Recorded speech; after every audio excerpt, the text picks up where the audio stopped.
Bonjour et bienvenue sur la mécanique universelle. Alors, nous sommes aujourd'hui le 18 juillet 2022. Je continue ma lecture de ce livre, Histoire des grandes questions existentielles, mythologie, religion, science, par Jean Chaline. C'est un livre de 2022, donc très récent. Et là, j'ai commencé à lire et puis à commenter en fait. Disons que je digresse à partir de ces lectures que je découvre en même temps que je lis. Là, c'est sur le transhumanisme de l'homme réparé à l'homme amélioré. Donc, je commence ma lecture et c'est en lien avec mon site mécaniqueuniverselle.net que vous trouvez sur Internet, évidemment, et qui s'intéresse à la téléologie, à l'étude des fins dernières de l'humanité, où nous allons en fait. Voilà, il y a dans les trois grandes questions d'où nous venons, qui sommes-nous, où allons-nous, voilà. Et ben, j'axe mon questionnement sur où allons-nous, où va l'humanité, quel est le sens, le but final de l'humanité, final ou le but lointain de l'humanité en fait. Voilà, alors je recommence ma lecture. Les acteurs du transhumanisme. L'acteur essentiel de cette révolution est Google, créé en 1988 par Larry Page et Sergey Brin, avec le moteur de recherche Internet. Des centaines de millions de dollars ont récemment été investis pour affiner et contrôler les modalités de la mutation transhumaniste.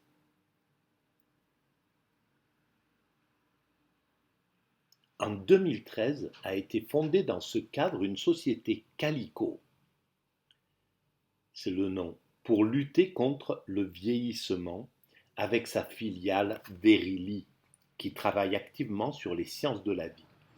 Dans ce projet de collecte d'informations génétiques et moléculaires pour créer la carte d'un être humain en bonne santé et pour détecter les maladies par des nanoparticules. Voilà. Alors, c'est typique de la... Et c'est marrant que ça vienne, que l'évolution, que toute cette recherche du transhumanisme arrive, donc de l'homme augmenté, etc., arrive, et de la lutte contre la mort de manière intense, on va dire, arrive au moment du néolibéralisme, au moment où le libéralisme est devenu, dans son accélération, est devenu un peu fou, un peu inconscient, un peu, voilà, il avance tête baissée, il a plus la réflexion que le libéralisme avait précédemment, dans les années 60, 70, etc. Il a perdu cette capacité à voir l'humanité de façon beaucoup plus humaniste, justement, avec une vision plus englobante, où le spirituel existait encore, était encore là, il y avait encore une vision éthique et morale. Et le néolibéralisme a écarté la morale, a écarté l'éthique. Elle existe, bien sûr, elle est encore là, mais disons que c'est quelque chose que le marché, en fait, parce que c'est le marché qui est le moteur essentiel du néolibéralisme, le marché voulait écarter la morale pour justement pouvoir vendre de façon immorale ou amorale, on va dire. Voilà, sans se soucier de créer des épidémies d'obésité, voilà, de créer des dépendants en pagaille. Voilà, il s'est pas occupé de morale. C'est pourquoi il a pu justement grâce à cela, il a pu, le marché occidental, il a pu aller euh, mondialiser ce monde, aller installer des entreprises dans les pays du tiers-monde, refabriquer, retrouver des gens corvéables comme au XIXe siècle, comme leur père euh, du capitalisme des années 1800 et quelques, euh, qui voulaient simplement des esclaves en fait. Et ben c'est ce qu'a fait le marché en allant s'installer, en se délocalisant dans des endroits où il n'y avait plus de règles, etc., où les règles étaient basses. Alors, ça a aidé à faire évoluer un petit peu les règles, bien sûr, mais le but était d'avoir des esclaves, des nouveaux esclaves, tout simplement. Et donc, voilà, l'humanité devait passer par cette époque, c'était tragique, on va dire, mais ça devait se dérouler comme ça. C'était le seul moyen de faire, de mondialiser de façon inconsciente. Et là, c'est la même chose avec cette vision de faire, de chercher le vieillissement, voilà, de pouvoir durer le plus longtemps possible sans se poser des questions, sans se demander ce, ces acteurs, la Google, etc., ces grands monarques maintenant du 21e siècle, ces grands patrons absolument incroyables, ce qu'ils ont réussi à faire. Donc d'ailleurs, c'est quand on sera sorti de cette période, de cette époque, on le verra avec plus de bienveillance, etc. Pour l'instant, on voit les ravages parce qu'on est à l'intérieur, on voit les bénéfices et les inconvénients, etc. Mais avec le temps, on voit les choses avec un peu plus avec moins d'acuité, on va dire. Et on se rendra compte que c'est hallucinant d'avoir pu se devenir planétaire, que le dernier des Inuits au fin fond c'est Google, voilà, l'aborigène, l'Africain, l'Européen, l'Américain, le, le Touareg, euh, et a peut poser son œil sur quelque chose que 8 milliards, que 8 milliards d'êtres humains connaissent. Bon, la Lune, c'est la même chose. Hein. Voilà, l'Inuit, il connaît la Lune comme le Touareg, comme le citadin, comme etc. etc. Donc, c'est autre chose.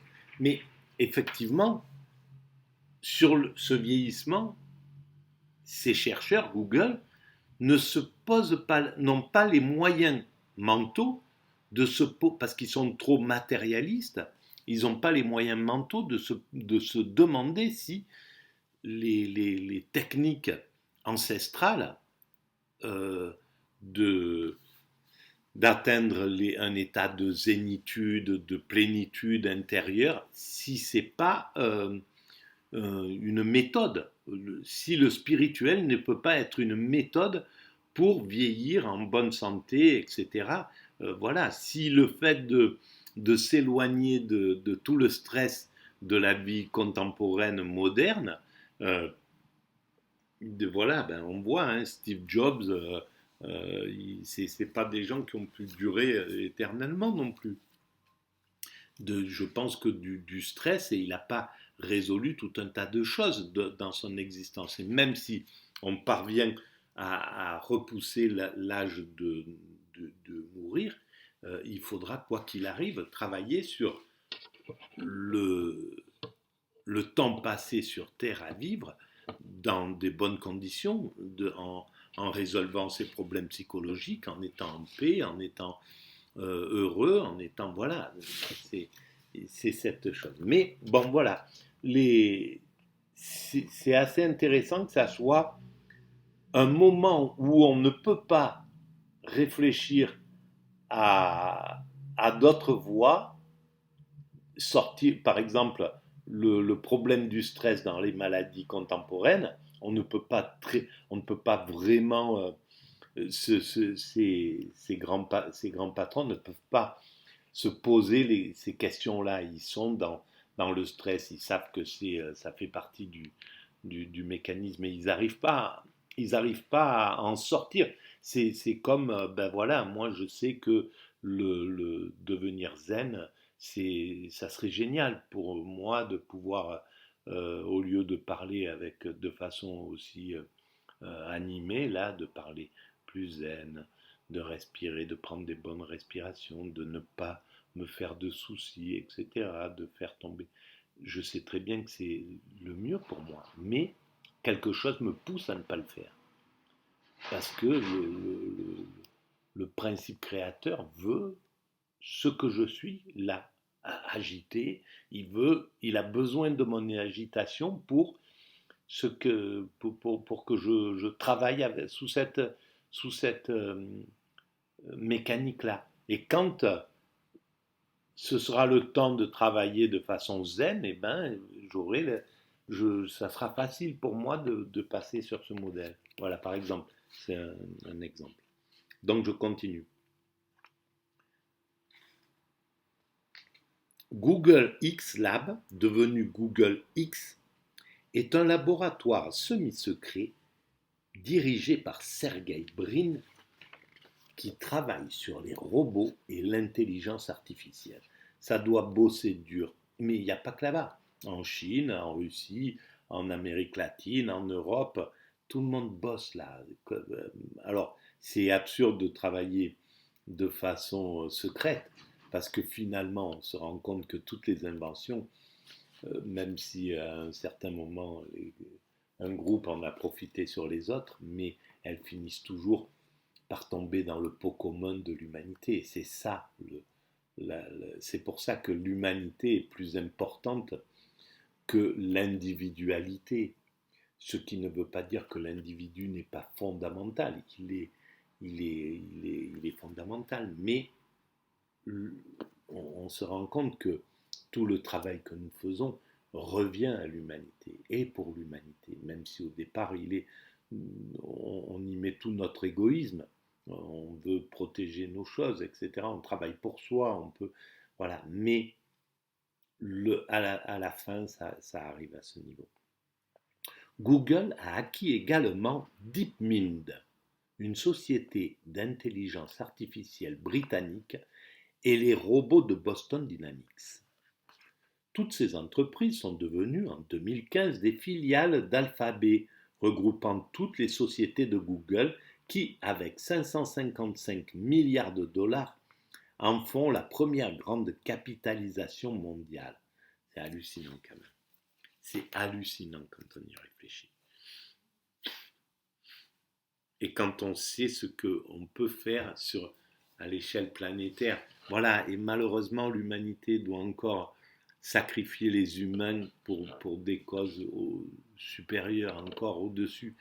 Parce que 555 milliards, on peut imaginer ce que ça peut faire sur la planète pour tous ceux qui souffrent, tous ceux qui n'ont pas accès à l'eau potable, à l'énergie, à la santé, etc. Avec 50 milliards, on met un dispensaire dans chaque coin isolé de la planète, dans chaque petit groupe humain, tribu, petite cité, n'importe, on arrive à faire ça. Avec 50 autres milliards, on construit une école partout, dans tous les villages du monde. Avec 50 milliards, on paye un instituteur pour chaque endroit où il manque justement, voilà, ou une infirmière ou un médecin, ou voilà. On sait ce qu'on pourrait faire avec tout ça. Mais voilà, c'est très important que ça cherche aussi dans ce sens. Il n'y a pas de mystère. Le monde se fait que tout est parfait dans le meilleur des mondes. comme le disait Leibniz, et il avait raison. C'est comme ça qu'il peut se faire, il ne peut pas se faire autrement, il ne peut pas être plus intelligent que ce qu'il est, ce monde, on ne peut pas être plus conscient que ce que nous ne sommes pas encore totalement conscients, nous ne sommes pas en éveil. En éveil, si l'humanité est en éveil, il n'y aurait plus personne qui souffrirait, parce que ça serait ça qui serait cause majeure pour l'humanité d'abord, de faire que plus personne ne souffre, que plus personne ne soit abusé, que plus personne, etc. Et on sait qu'on est capable d'amener l'ensemble de l'humanité là-dessus. La preuve, c'est qu'on a réussi, là, l'humanité est parvenue à masquer l'ensemble de ces individus quasiment à un certain moment, d'arrêter la planète, d'arrêter l'activité, de faire, etc. Donc, c'est un peu comme si c'était un, un petit travail de mise en œuvre, de mise en train de l'universalité totale. Mais on sait qu'on est capable de ça. Voilà, on est conscient maintenant qu'on est capable de ça, qu'on est capable mais on l'aurait été brutalement, même pas si c'était passé quelque chose où il avait fallu que, je sais pas moi, même il y a 50 ans, si un météorite devait tomber sur un côté de la planète et qu'il fallait déplacer l'ensemble de l'humanité de l'autre côté, on l'aurait fait. On est capable de faire ce genre de choses. Voilà. Donc, il, pour l'instant, les priorités sont celles qu'elles sont. Voilà, c'est ça. On peut pas, on n'est pas plus loin que là à ce niveau-là. Des milliards de données, et on ne devrait pas, je ne devrais pas critiquer au fond, je devrais même ne voir que le côté positif de cette évolution, malgré le fait que c'est laborieux, que c'est pénible, ça se fait mal, etc. Des milliards de données médicales, génétiques et moléculaires, notamment celles des personnes âgées, pour essayer de détecter les causes de la longévité des personnes centenaires et modifier leur génome en conséquence. C'est incroyable, quoi. L'épouse de Sergey Brin dirige la société de biotechnologie de séquençage des génomes 23andMe. Google a par ailleurs conclu un accord de partenariat avec Ancestry.com. Oh ben j'y suis sur Ancestry.com, tiens. Spécialiste des arbres généalogiques. C'est incroyable parce que on sera tous sur Ancestry ou sur ce genre de choses. Voilà. Dans 50 ans, dans 50 ans, chaque être humain qui paraîtra sur cette terre aura son, son carnet de, de toute son historique. Dès la naissance, on aura son ADN, on aura tout, voilà. Et même si l'humanité, là, elle résiste, elle veut, il y a les tenants de la liberté, les tenants du progrès, de ce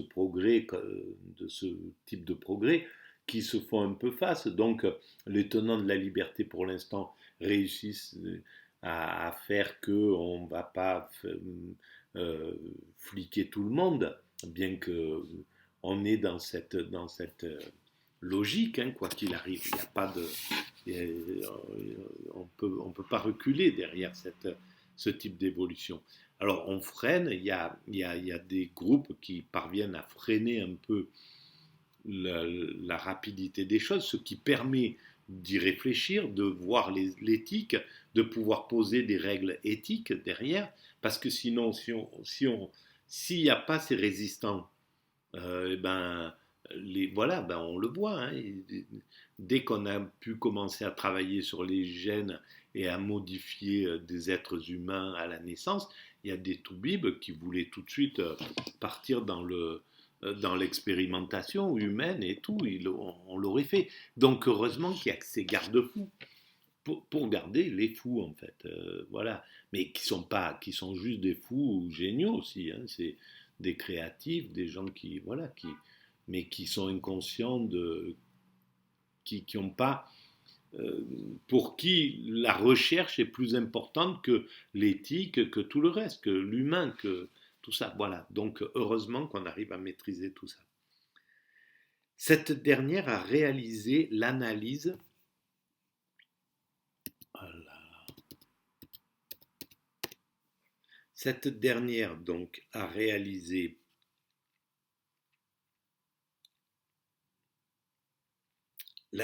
l'analyse d'1 million de clients et a généré 7 millions d'arbres généalogiques, données concernant les familles très résistantes aux maladies et ayant eu des durées de vie exceptionnelles et qui intéressent plus particulièrement Google. Eh bien, je dois faire partie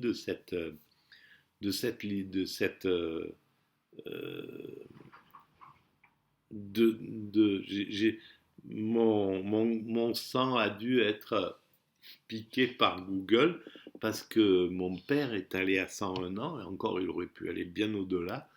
C'est lui qui a décidé que c'était bon, quoi, etc. Mais et puis traditionnellement, voilà, il y avait des gens très vieux dans cette branche de ma famille. Et donc je pense que voilà, ça a été analysé, le sang derrière cette chose-là. D'autres sites d'analyse génétique étrangers, puisque c'est interdit en France, voilà, en France c'est interdit, tel pays, etc. C'est très très bien que ça se passe comme ça. Renvoient aux demandeurs des résultats sommaires, des cousinages inintéressants, sans indiquer de filiation généalogique avec les groupes d'ADN réels désormais bien connus. Il ne précise pas les méthodes utilisées. En réalité, on peut les soupçonner de faire un séquençage complet non avoué, sans préciser le devenir des données réelles qu'ils ont obtenues et qu'ils revendent vraisemblablement à Google ou à d'autres organismes et qui seront traités par l'intelligence artificielle pour des objectifs non affichés. Voilà, il y a quelque chose comme ça. C'est pourquoi il faut que ça monte à la lumière, au jour. De toute manière, on est parti dans l'évolution vers la lumière. On va vers la lumière. Voilà, on éclaire de plus en plus les choses. Voilà, MeToo, etc. Tout un tas de choses. Le wokisme, etc. C'est on éclaire de plus en plus les choses. Il y a des résistances, il y a même des résistances, voilà, dans la police. Il y a eu un moment, par exemple, il y avait un site qui voulait se constituer pour pouvoir rassembler tous les gens qui avaient assisté ou vécu une bavure, etc. La police a réussi à bloquer le système pour un temps. Voilà, parce que c'est l'avenir, quoi qu'il arrive. Il y aura des sites comme ça où les gens, voilà, c'est la façon d'éduquer, la façon de maîtriser les débordements, la façon de cadrer l'humanité, de faire que l'humanité devienne curieusement un mouton pour l'homme, un agneau pour l'homme. Voilà.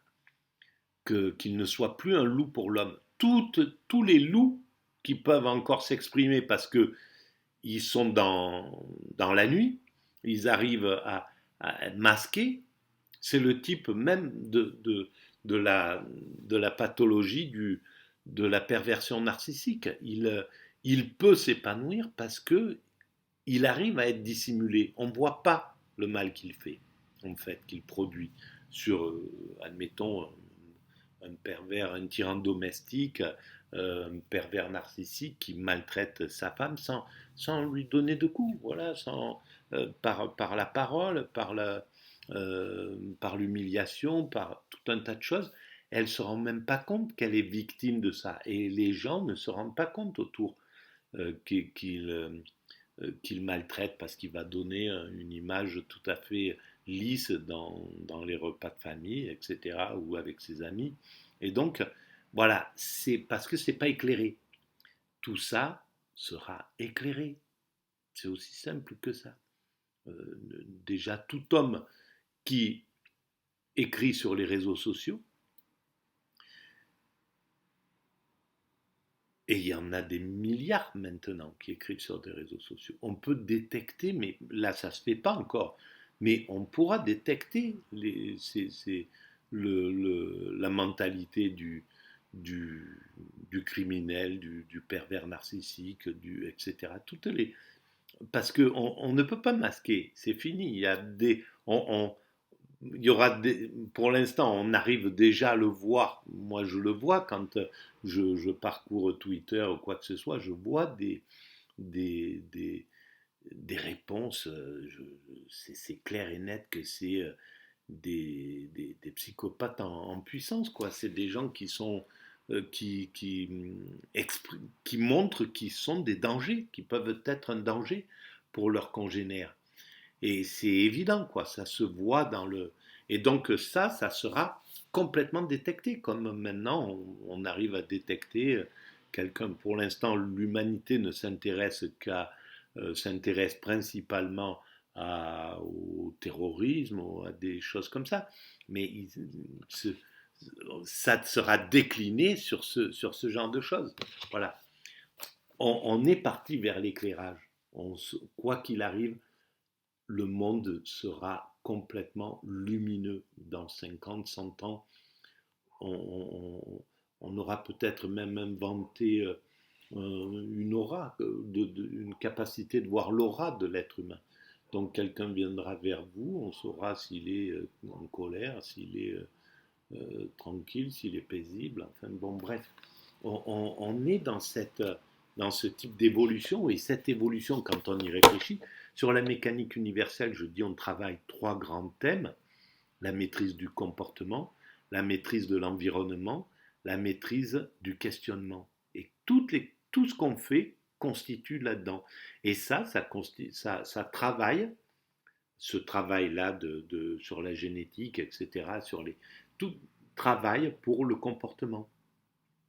Au final, on n'a pas, et sur le questionnement aussi, mais sur le comportement, parce que on empêche de plus en plus l'homme d'être un loup pour l'homme. Voilà. Il ne le sera plus, c'est clair. Dans quelques décennies, dans quelques siècles, peut-être, il faudra peut-être quelques siècles, peu importe. On a le temps. Bon, ensuite vient et si l'homme de Milan devenait une réalité. Ça sera la prochaine vidéo. Je vais m'arrêter là pour celle-ci. Je vais faire des vidéos peut-être un peu plus courtes. En tout cas, voilà. La mise en lumière, c'est vrai que c'est un peu... C'est hard, hein, parce que on est tous un peu des petits transgressants à notre niveau. Voilà, si on peut dissimuler un petit truc à droite à gauche, on va le faire. On est tous un peu dans ces choses-là. On peut se montrer un peu cruel, on peut se montrer, etc. Donc, on n'est pas des saints. Mais, et justement, ce genre de choses va conduire à la sainteté. Parce que l'homme va être obligé de maîtriser entièrement son truc. Alors il parviendra en se dissimulant des réseaux sociaux, en faisant, je ne sais pas, bon voilà, mais c'est quasiment impossible. C'est-à-dire qu'il faut ne plus avoir de téléphone portable, il faut plus être... Enfin bref, c'est pas... Je pense que c'est plus possible. Et donc, à force de maîtriser tous nos petits travers là, qui sont humainement tolérés par la société, qui sont aujourd'hui, voilà, on sait très bien que si on ne passe pas sur le passage piéton, si on traverse, si on dépasse la vitesse sur une autoroute parce qu'il n'y a personne, s'il n'y a pas les gendarmes, etc. Voilà, on sait que le gendarme est encore là pour nous, pour la peur du gendarme, et quand il n'est pas là, on peut voilà, faire des petites transgressions, mais ces transgressions-là, dans 100 ans, ça sera impossible. Dans 100 ans, chaque voiture aura un, une sorte de mouchard, il pourra pas, voilà, la moindre infraction, elle sera absolument, c'est terrible, hein, parce qu'il faudra vivre avec ça. C'est vrai que ça ressemble complètement à Big Brother dans ce sens. Mais l'humanité, à mon sens, elle trouvera le moyen de développer parallèlement l'humanité, de développer l'humanisme, de développer la bienveillance. Et la bienveillance à tous les niveaux. C'est-à-dire que les gendarmes, là, ils sont dans l'autorité, les flics dans l'autorité, mais dans 100 ans, ce seront des hyper bienveillants. Ce seront on sera dans l'hyper bienveillance. Parce que la bienveillance sera obligée d'être développée. L'amour, l'amitié, le sentiment, il est obligé de se développer parallèlement à cette chose-là. Parce que sinon, effectivement, on rentre dans Big Brother, on rentre dans comment ça s'appelait ce film où c'est une boule qui, pas l'étranger, bon bref, voilà, il y a pas de, il n'y a pas de quartier là, on est dans un monde qui n'a pas de sentiments. Alors évidemment, si c'est un monde fliqué, si on fait des esclaves, des robots, etc., des gens qui ont perdu toute notion de liberté et, et de bonheur, d'amour, de joie, de trucs comme ça, ça c'est impossible. Mais ce travail, il est là que pour nous apprendre à ne plus être un loup pour l'homme. Et ne plus être un loup pour l'homme, c'est pour une raison, c'est pas pour devenir des robots, c'est pour devenir plus aimants que ce que nous sommes. C'est tout, c'est pour pouvoir incarner l'amour de mieux en mieux. C'est pourquoi cette évolution vers l'humanité, vers la perfection, dont je parle sur la mécanique universelle, c'est une évolution qui va vers le spirituel. Elle ne peut pas aller vers le matériel, vers quelque chose qui écarterait le spirituel, qui écarterait l'amour, qui écarterait les grandes valeurs spirituelles. C'est impossible. Parce que oui, effectivement, alors il n'y aurait eu aucun sens à sortir un primate de la nature pour qu'il développe sa conscience, sa capacité de réfléchir, d'essayer de comprendre le monde dans lequel il est. Le principe créateur, il n'aurait pas fait une création comme la nôtre, une création nous, comme l'humanité, pour en faire, pour que ça devienne une sorte de robot qui n'a plus d'âme, plus d'amour, plus d'affection, plus de... Voilà, c'est pas possible. Donc, il y a bien une euh, valeur supérieure qui est, à mon sens, qui est spirituelle. Voilà. Voilà l'idée. Eh bien, moi, je vous souhaite un une bonne lecture si vous êtes arrivé là et je vais faire une deuxième vidéo, peut-être dans la foulée. Je vais voir l'heure qu'il est, peut-être je vais faire ça. Voilà, à très bientôt, merci de votre écoute.